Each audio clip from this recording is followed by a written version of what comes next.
날마다 보살펴주는 타인에게 감사할 것. 같이 살지 않는 둘째 며느리가 낫다고 생각하며 같이 살고 있는 맏며느리를 멀리하지 않는다.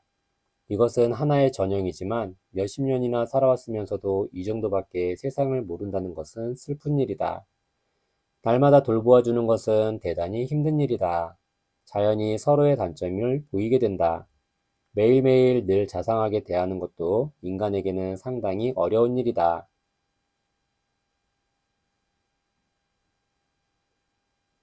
그러다 보니 어쩌다 한번 양로원에 와주는 조카나 한 달에 한 번 정도 방문하는 둘째 며느리가 훨씬 좋은 사람처럼 보이게 된다.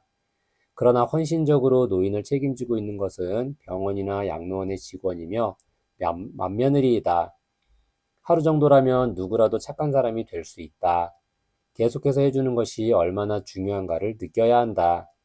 용돈을 줄 요량이라면 어쩌다 오는 조카보다는 시설에서 돌봐주는 직원이나 동거 중인 맏며느리에게 주어야 마땅하다. 인간적인 죽음의 모습을 자연스레 보여줄 일이다. 인간적이란 말에 모든 요소가 포함된다. 편리한 말이라 하고 싶지만 그 이상인 것이다. 노인이 되어서 최후로 자식에게 혹은 젊은 세대에게 보여줄 것은 사람이 어떻게 죽는가 하는 죽음의 자세인 것이다. 훌륭하고 의연하게 죽는 것이 최상이다. 그것은 인간만이 할 수 있는 용기 있는 행동이며 또 살아남아 앞으로 죽음을 맞이할 사람들에게 용기를 주는 일이다. 게다가 그것을 본인으로서도 멋지게 죽으려 하는 것은 오히려 공포감이나 고통에서 스스로를 구하는 사람이 될지도 모른다. 그러나 죽음의 공포를 정면으로 느끼며 죽고 싶지 않다고, 죽는 것이 두렵다고 울부짖는 것도 그 나름으로 좋은 것이다. 인간은 자식 세대에게 절망도 가르쳐야 한다. 밝은 희망만 전해주는 것은 형평에 어긋나기 때문이다. 일생 동안 사회를 위해서, 처자를 위해서 훌륭하게 활동해온 사람이 그 보수로서 전혀 걸맞지 않은 고통스러운 죽음을 맞이하게 되었다든지, 혹은 학자가 머리가 이상해져서 이 사람이 어떻게 이럴 수가라고 생각할 정도로 이상한 행동을 하든가 하면 참담한 종말이겠지만 그것 또한 하나의 삶의 방식임에 틀림없다. 요컨대 죽음의 방법은 어떻게 되든 상관없다. 온 힘을 다해 죽는다. 그것을 보여주는 것이 노인에게 유일한 어느 누구에게라도 가능한 최후에 남겨진 일이다. 죽는 날까지 활동할 수 있는 것은 최고의 행복. 일을 한다는 것에 대해서 노인은 더 허심탄회하게 받아들여야 한다. 막상 일을 시키면 싫어하면서도 일할 곳이 없다는 등 불평을 해서는 안 된다. 일을 하고 싶기도 하고 게으름을 피우고 싶기도 하고 이런 것이 장년이든 노년이든 사람들 마음속에 많은 부분을 차지하는 것이 아닐까? 일반적으로 말해서 일할 곳이 있고 일할 능력을 어느 정도 갖고 있다면 일할 수 있다는 것에 대해 감사해야 한다고 나는 생각한다. 노인을 일하게 하는 것은 체면이 깎인다는 이유로 무리하게 사회로부터 은퇴시키는 가족도 있으나 그것은 잔혹한 일이다. 그러나 나이가 들어감에 따라서 사회적으로 막중한 책임을 갖는 직위에서는 노인 스스로가 물러설 줄 아는 마음가짐을 갖는 것이 바람직한 일이겠지만 노인이 사회에서 일할 자리를 잃는 한 가지 이유는 노인 스스로가 이렇게 늙은 몸에게 일을 시키다니 너무하다고 생각하는 마음을 갖는 경우이다. 저마다의 취향과 생활 방식이 다르기 때문에 타인의 생활까지 참견할 수는 없지만 일할 수 있는 영광은 인간으로서 최상의 것이라 생각된다. 나도 죽는 날까지 무엇인가를 하면서 활동하고 싶다. 육체적 노동과 더불어 두뇌의 노동도 실로 중요하다. 육체보다는 뇌의 노화가 빠르게는 40대부터 시작되는 사람을 가끔씩 본다. 기억력이 나쁘다든지 사람의 이름을 잊어버린다든지 하는 것이 아니다. 회의 등에 참석해서 큰 흐름을 파악하지 못하고 사소한 것에 고집을 피우거나 혹은 타인의 입장을 이해하지 못하고 무관심하든가 속 좁은 행동을 하고 어떻게 해서든지 억지로라도 자신의 입장을 상대에게 인정하게 하려 든다. 가정주부는 책을 읽지 않게 되고 연구심이 결여되며 끈기가 없어지고 쉽게 남의 소문을 믿으며 그것을 화제로 삼으려 하게 된다. 두뇌를 단련시키는 최상의 방법은 끊임없이 저항의 상태에 자신을 놔두는 것이다. 다시 말해서 불쾌한 생각을 체험하는 것이다. 가정은 이런 면에서 방파제 안과 같아 도리어 나쁜 환경이다. 주위 사람들로부터 불쾌한 일을 당하게 되어 화가 치밀어 오른다면 마음으로부터 감사할 일이다. 그만큼 심신에 활력을 주는 일은 없기 때문이다. 돈이 다 떨어지면 최후에는 길에 쓰러져 죽을 각오로. 돈이 얼마 없는 노인들이 몇 살까지 살지 알 수 없으므로 지금 있는 돈을 쓸 수 없다며 아무 곳에도 쓰지 않고 평생 검양만 하면서 살고 있는 예들이 실제로 많이 있다. 물론 이론적으로 인간은 120세까지 살 수 있는 가능성이 있다지만 나는 나 자신에게 그런 재능이 있을 거라고는 생각하지 않기 때문에 평균적 수명을 예상하여 그 나이까지 내 돈을 전부 써버리고 죽을 수 있는 처지가 되었으면 하고 바란다. 노인들이 돈에 집착하는 이유는 자식이나 사회로부터 버림받았을 때 최후로 의지가 되는 것은 돈밖에 없다는 생각에서 나오지만 그 정도로 비참한 경우를 당하게 되면 돈이 있더라도 별로 뾰족한 수가 없다. 만일 돈을 다 써버린 후에도 목숨이 붙어 있고 그런데도 주변에 자신을 돌봐줄 사람이 아무도 없다면 그때야말로 더 이상 이런 박정한 세상에 살 필요가 없는 것이 아닌가. 그러한 때 나는 단벌 신사로 무작정 걸어나갈지도 모르겠다. 목적도 없이 단지 이 길이다 라고 생각한 방향으로 힘이 닿을 때까지 걸어가는 것이다.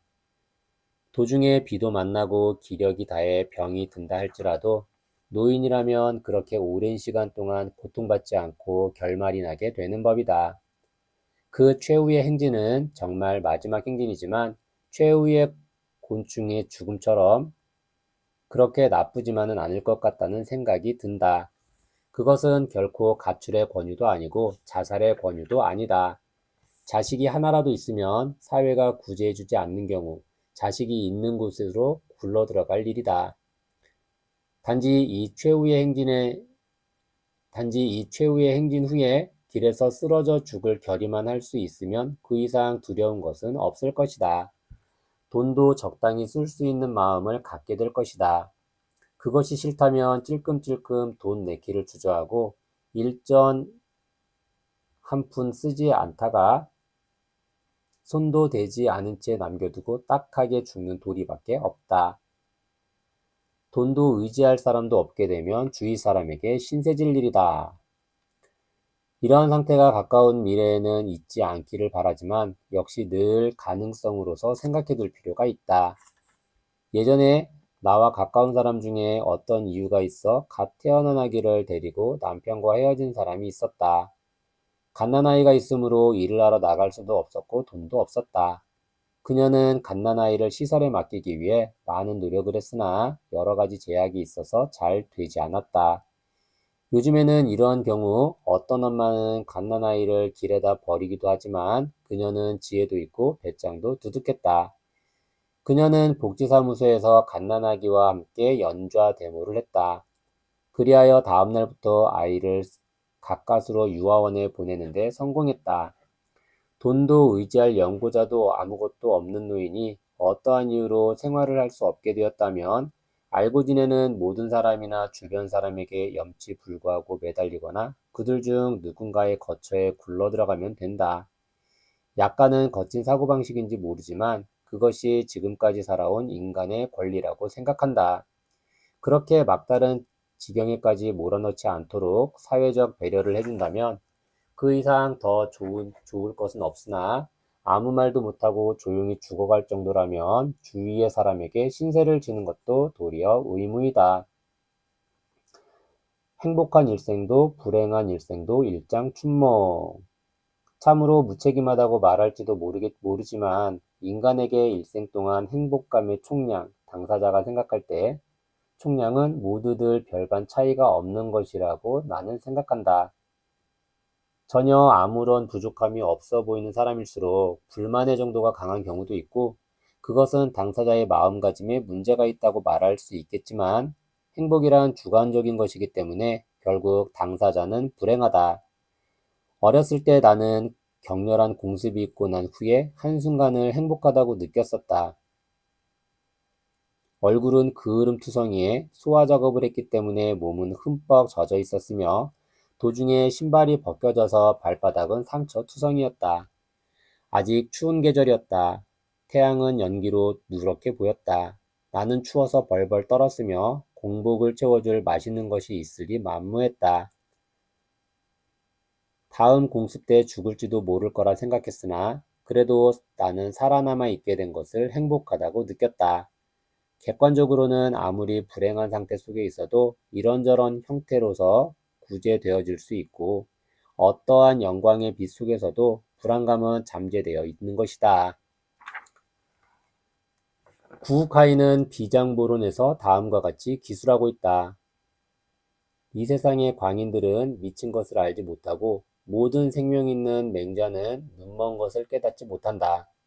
태어나는 생의 시작에서 어둡고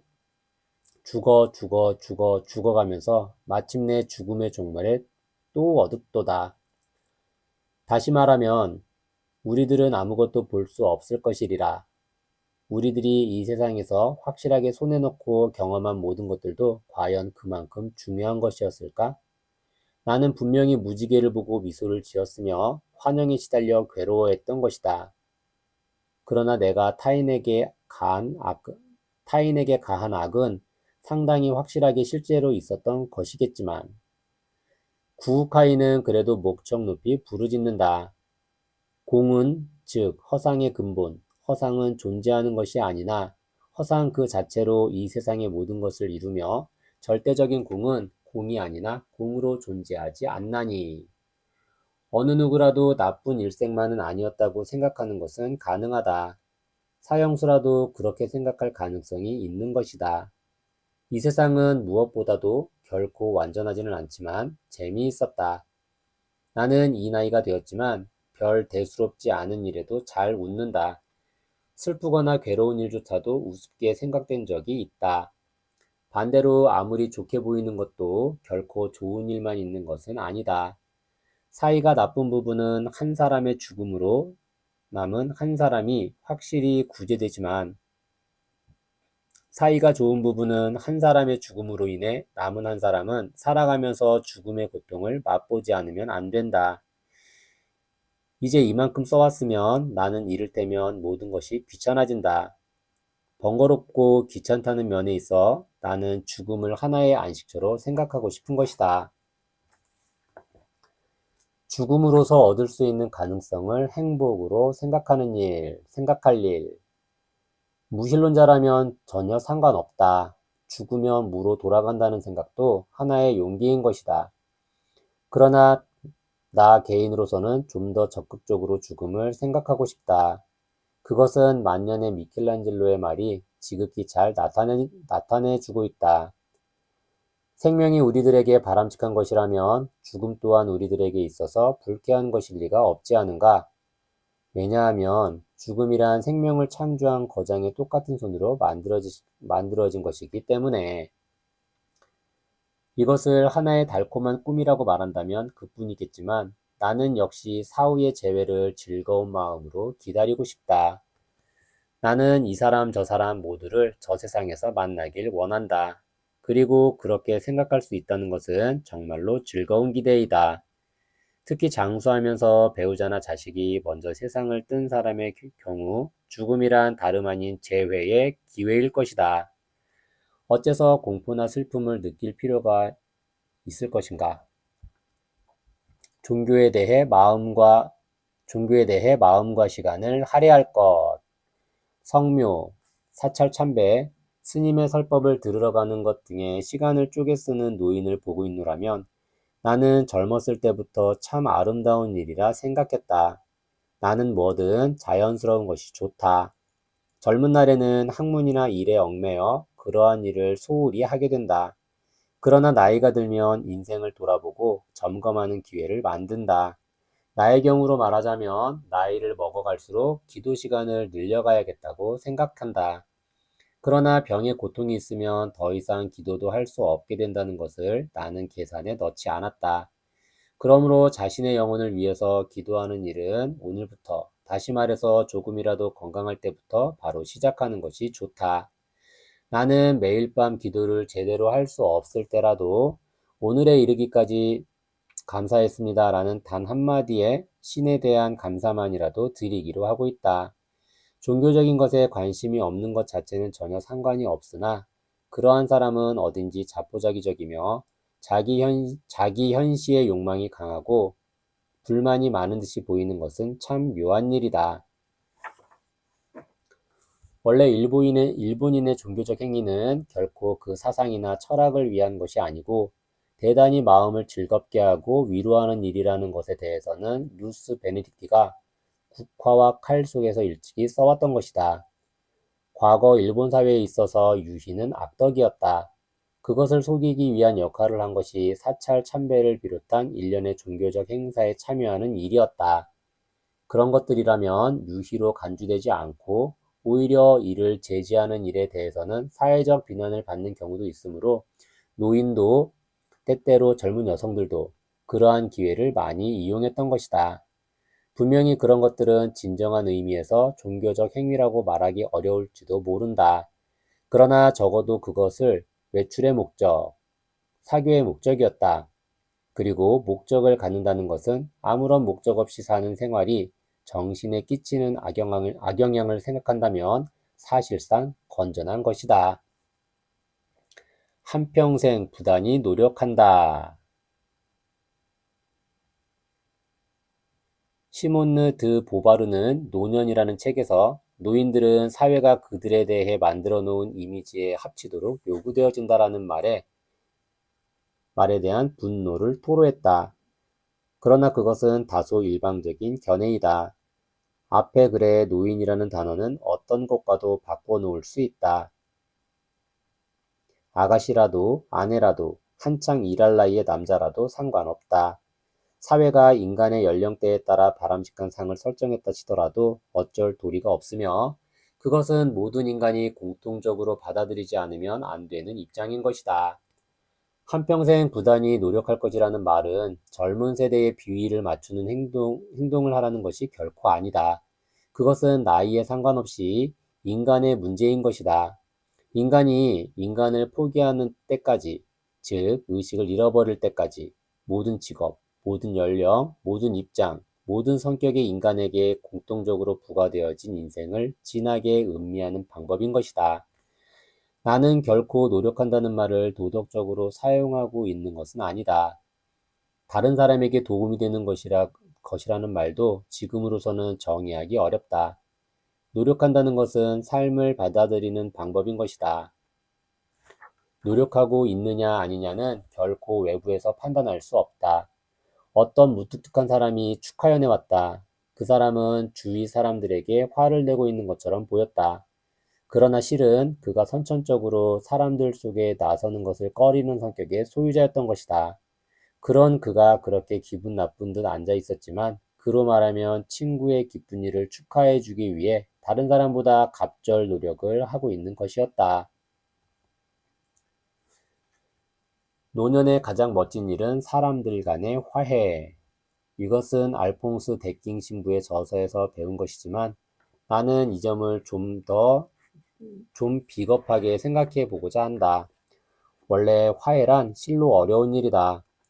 일찍이 화해하지 않으면 안 되는 상태에 빠진 경험이 있다는 것은 일종의 절망에서 시작한 것이므로 나의 경우는 거기에서 재차 서로 이해할 수 있는 기대의 통로로 만든다는 것이란 보통의 노력으로서는 어려운 일이다. 그러나 노년은 다음의 두 가지 이유로 그 일을 어느 정도 쉽게 해주고 있다. 첫째로 이 세상은 자신이 알고 있는 것뿐이 아니라는 사실이다. 나는 이 세상에서 알아서 기뻤던 일도 있지만 결국 끝내 알지 못하고 만 것도 많다. 아는 것이 좋은 것은 당연하지만 내 능력이 없으면 모르는 채 죽을 수밖에 없다. 나는 이러한 사정을 이해하고 있기 때문에 상대의 생활 방식을 모른 채로 화해하는 것이 가능할지도 모른다고 생각하게 되었다. 두 번째로, 이제 남은 시간이 얼마 없다는 것은 참 편리한 것이다. 누구라도 젊었을 때는 남편의 애인, 시누이와 시동생, 정이 안 가는 상사 등 이 모두가 앞으로 오랜 기간 동안 자신을 괴롭히는 존재가 될 수 있었다. 그러나 그러한 사람들도 내가 노년이 된 즈음에는 더 이상 나를 본질적으로 괴롭히는 존재는 되지 않는다. 아직까지도 괴롭히고 있다 하더라도 그것은 이미 시간 문제인 것이다. 그러므로 화해하는 것이 가능하다고 생각한다. 물론 이것은 상당히 근사한 생활 방식이지만 반면에 오랫동안 틀어졌던 것을 이제 와서 새삼스레 화해할 필요가 있냐고 생각할 수도 있다. 그러나 암 환자가 호스피스에 들어가 최후의 3, 4주일에 할 수 있는 일 가운데 가장 중요한 것은 사람들과의 화해라는 것. 이것은 중대한 진실을 말해주는 것이다. 나도 훌륭한 인간이 되었으면 하고 바라고 싶다. 덕망 있는 노인이 될 것. 덕이란 젊었을 때에는 몸에 배기가 쉽지 않으며 나이 들어서야 비로소 덕이 생겨나는 것이다. 이 조항은 무신론적 입장과 근본적으로 대립하는 것임을 먼저 분명히 해둔다. 덕이 있다고 하면 어떤 사람은 가까이 하면 무엇인가 얻을 것이 있는 노인을 말하는 것이로군요 하는 반응을 보인다. 그러나 그것은 덕이 아니라 득이다. 일본어로는 덕과 득의 발음이 같음. 가기만 하면 반드시 돈을 주인이 노인이 되는 것도 인기를 유지하는 한 가지 수단일지도 모른다. 그러나 금전이 개입하게 되면 인간관계는 반드시 한쪽으로 치우치게 마련이다. 돈을 목적으로 와주는 사람은 누구나 별로 만나고 싶지 않을 것이다. 덕을 도덕으로 생각한 사람이 있었다. 도덕은 사회 형성과 더불어 변화하는 부분이 있으며 어디까지나 인간을 대상으로 하는 것이다. 다른 인간이 있고 나서의 도덕인 것이다. 그러나 진정한 의미의 덕이란 울창한 살림 속에서 단지 혼자 산다 해도 마땅히 있어야 하는 것이다. 덕을 딱히 무엇이라고 규정하기는 어려운 일이지만 모든 세속적 유효성을 목적으로 하지 않는 덕을 일종의 허튼 소리처럼 생각하는 사람에게 그렇게 생각해도 별 상관없지만 오직 한마디 생택쥐 베리의 이 말을 인용해 주고 싶다. 신이 존재하지 않아도 상관치 않는다. 신은 인간에게 신성함을 부여해 주는 것이다. 수첩. 도덕과 덕은 대단히 흡사한 것 같지만 전혀 다른 것이다. 나는 옛날부터 도덕이라는 것을 믿지 않았다. 남의 물건을 훔치지 않는 것은 반드시 지켜야 하는 것이지만 나는 10대 정도의 나이 때부터 정말로 먹을 게 없을 때에는 물건을 훔치라고까지 배웠다. 학교나 부모로부터 그렇게 교육받은 것 같은 기억이 있다. 물론 그 이전에 다른 사람에게 동정을 호소하고 할 수 있는 모든 것을 다 해보았으나 결국 아사 직전까지 왔다면 할 수 없이 훔쳐라는 것이었다. 그런 경우도 가능한 한 눈에 띄기 쉬운 행동으로 물건을 훔친다. 그렇게 하면 반드시 그 집 주인이 나를 경찰서에 끌고 갈 것이다. 구치소에 들어가게 되면 콩밥을 얻어먹으며 연명하는 것이다. 산다는 것은 인간의 권리이자 의무이다. 그러므로 사람을 죽이지 않는다라는 등의 말은 이미 도덕 따위의 일종의 규칙이 아니다. 인간은 존재의 근본을 떠받치는 힘이다. 덕이란 자기 존재를 영혼성 속에서 어떻게 정립하는가에 달려있다.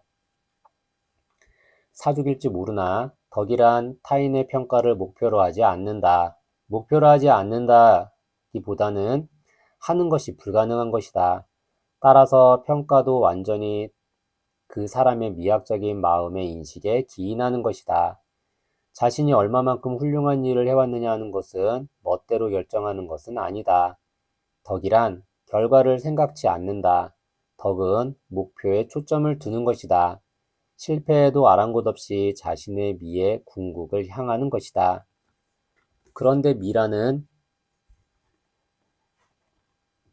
그런데 미라는 것도 그 당사자에게 밖에는 의미가 없는 것이다.